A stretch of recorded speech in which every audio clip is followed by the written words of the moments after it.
Good afternoon, everybody. I'm Hugh Gawler. I work in the biological control of weeds team, and welcome to the second of our talks for this year's Biosecurity Bonanza from the weeds team. And we have Simon Fowler. Simon is our very senior scientist in our team these days and has previously been leading the research work that our team has been doing on biocontrol of weeds, and has now been focusing on some narrower subjects, but it has a particular penchant around Douglas-fir and its biological control in New Zealand. So I will hand over to Simon now and take it away. Thank you, Simon. Okay, thanks, Hugh. I'm going to be talking about Douglas-fir. I can't actually see my PowerPoint at the moment, but let me just, that's okay, I've got that. Right, okay, so the rather long title of this presentation is "Why Isn't Wilding Douglas-fir Under Control in New Zealand?" by basically a little seed-feeding chalcid wasp. And hopefully I'm going to explain that, and we'll start with just introducing Douglas-fir. It's the second most important exotic plantation tree in New Zealand. There's about 100,000 hectares plus a bit maybe planted. That still makes it only 5% of the production of exotic timber, because Pinus radiata is just so dominant. But the good thing about Douglas-fir is it does produce very high quality timber. There's also, of course, seed nurseries, both for the domestic market and actually, perhaps slightly surprisingly, there's a small export industry producing Douglas-fir seed. But on the downside, recently it's become a much more important wilding tree species, and its importance there is increasing fast because the area planted of Douglas-fir has increased, and also the time delay has now passed, so a lot of those plantations are producing seed. And it's got the potential to become possibly the most serious wilding conifer problem in New Zealand if we crystal ball gaze a bit. And one of the reasons for that is that its seedlings are much more shade tolerant than wilding Pinus species, so they can invade a much wider range of habitats. And if even mature beech forest, if there's a bit of disturbance, the Douglas-fir can get in. So why don't we think about biological control of Douglas-fir seed? Well, this is an old slide that I dug out. In fact, Douglas-fir is the only exotic conifer that already has a seed predator present in New Zealand. And this was an accidental introduction from the native range of Douglas-fir in the Americas in the 1920s, we think. And it's entirely host specific, so it's not a biosecurity threat to anything else. It just gets on with its business of attacking Douglas-fir seed. This attack level concerned people enough in the 1950s, so we're winding the clock back quite a long time, that they introduced a little parasitic wasp to attack the primary Douglas-fir seed predator, the Douglas-fir seed chalcid. And so they introduced a little parasitoid, goes by the name of Mesopolobus spermotrophus, but it failed to establish. But nevertheless, Douglas-fir seed chalcid, so that's the host of the parasitoid, the accidental arrival, only destroys a small percentage of the annual Douglas-fir seed crop, occasionally apparently reaching up to 20%. But this data is quite old, as you can see there, from 1977. Doesn't seem to be much more recent data. So just a little digression here into what you can do if you've got invasive tree species, and particularly if they're important for, say, timber or firewood. And this approach has been used a lot in South Africa, which is one of the major countries in the world doing biological control of weeds. And they've been suppressing the spread of particularly Australian acacia species by introducing little tiny Australian wasps to kill the seed. And they've been reasonably successful at this. About 5 of the 10 species of exotic acacias targeted now have significant reductions in their rate of spread. They become much less invasive, and without doing any harm to existing or newly planted stands of the exotic trees. So we could ask ourselves, why isn't Douglas-fir seed chalcid in New Zealand already doing a similar job for us with invasive Douglas-fir? Or to put it another way, basically, why is Douglas-fir seed chalcid actually quite uncommon in New Zealand? So only achieving usually much less than 20% of the seed destroyed per year. So what do we do? We basically did a preliminary survey. We went out and collected Douglas-fir seed across New Zealand towards the end of 2019. Now, just a little seasonal note here. This is collecting seed from cones that have already matured past a winter, and so they've already dropped quite a few seed, but they've still got quite a bit of seed left in them, which they'll then drop during that spring. We covered 13 sites, collected over 21,000 seeds. We got a reasonable coverage across the country. We checked the cones and seeds for signs of damage, extracted the seeds out of the cones, allowed insects to emerge from the seed, and then we dissected all the remaining intact seed early in 2020. That's very much a royal we, because we had a very keen Singaporean student who did that, because 21,000 seeds dissected is quite daunting. But it was important it was done, as you'll see. So what do we find? Well, not surprisingly, we found the Douglas-fir seed chalcid, the seed predator. We found this in approaching half our sites, some in the North Island, some in the South Island.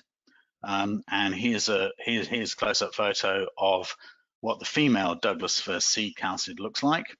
Not a terribly big animal, as you can see. The male is a little smaller still and looks pretty different, quite a lot paler. And as I said, we also found some mature Douglas-fir seed chalcid larvae in the seed that we dissected late. Now, it turns out with the life cycle of the chalcid, some of the larvae don't emerge for at least a year, sometimes 2 years, sometimes 3 years, which is probably the evolutionary response to the variable seed crop that Douglas-fir tends to have. So if you put all your eggs in one basket, then if you get a poor seed crop, you're not going to do very well. So some of the larvae stay in the seed for potentially years. And we recorded those by dissecting the seed. However, our overall level of seed destruction was a remarkably low 0.15%, which really quite surprised us. We got very few of these seed chalcids out. Bear in mind, though, this is a 1-year snapshot, so really you ought to be studying this over several years. And we make a key assumption in calculating or interpreting that level of seed destruction, and that's that our seed sample was representative of the entire crop of Douglas-fir for the previous summer. And you can argue that with our limited data till the cows come home, but we're going to make that assumption for the moment.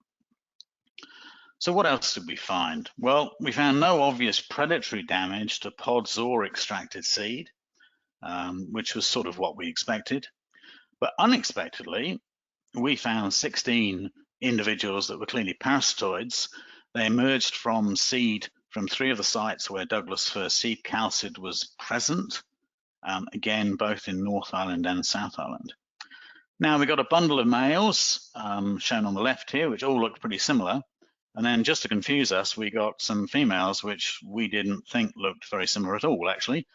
So we got these big bronze ones in the middle, and off to the right, we got a little sort of a little green metallic female with dark legs. So we thought we were dealing with potentially 2 species to begin with. So how do we identify these things? Well, it turns out there is a key produced by Graham back in 1969, and the males and the larger bronze females, of which we had 3 specimens, so that's the one in the center there, both keyed out quite well to Mesopolobus spermotrophus. So that's the biocontrol agent that was released against Douglas-fir seed chalcid way back in 1955.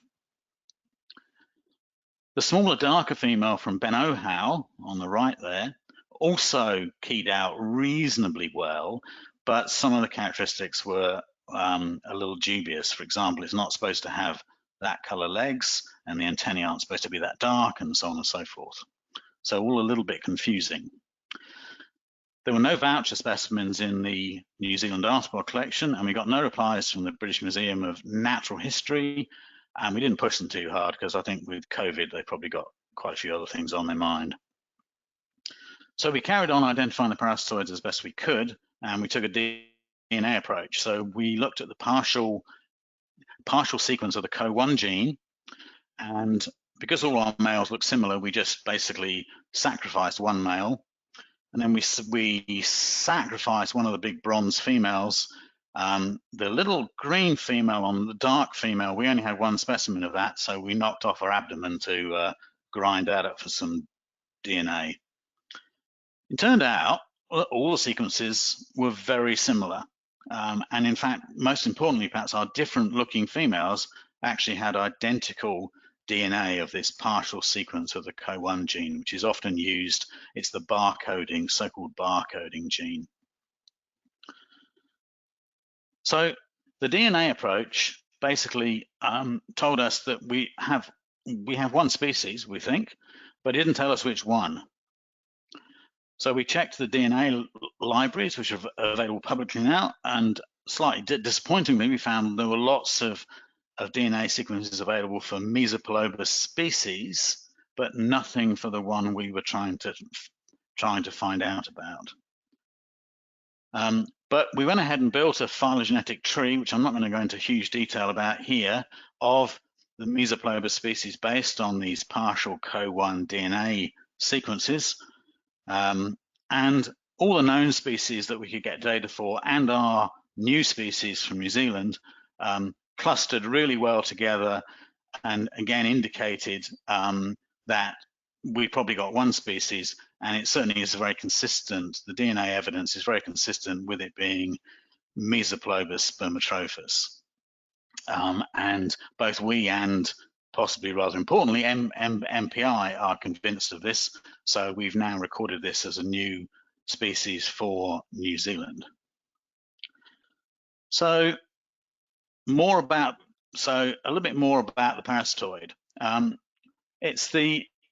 It's the same species, I say, that was released in 1955, but I have to say it's also possible that it arrived in New Zealand more recently, so we may not be detecting that first release.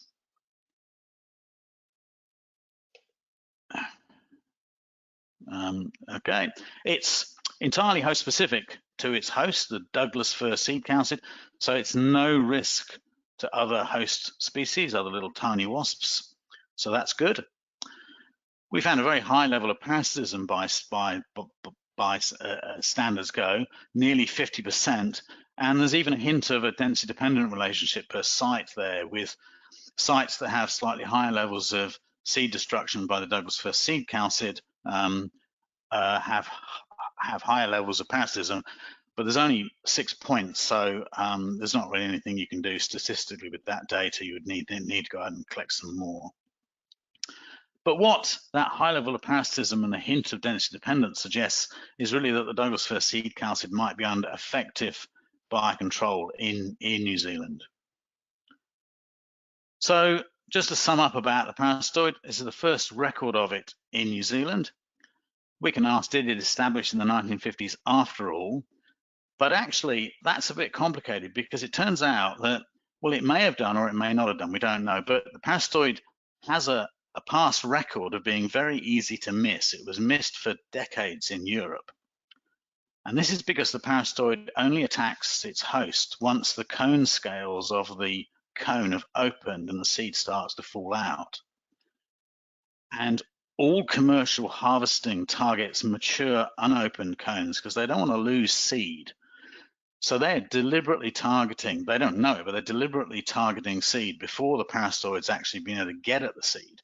So if you sample the seed using these commercial operations or similar techniques, you will get 0 levels of parasitism.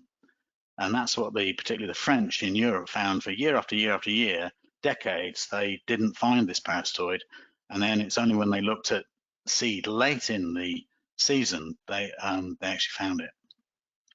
So to conclude, we think that Douglas-fir seed chalcid is actually probably under successful biocontrol in New Zealand, and that is undoubtedly good news for Douglas-fir seed nurseries.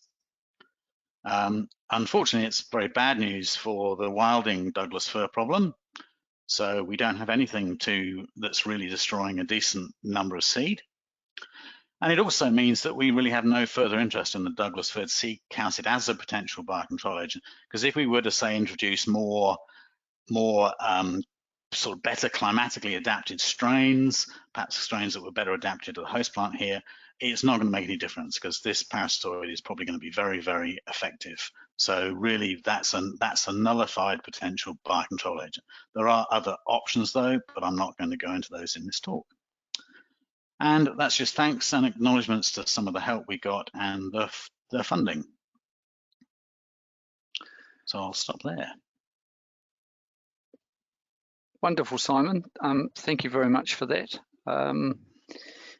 Very interesting stuff, and what a shame that we've managed to lose a potential biocontrol agent for Douglas-fir in New Zealand.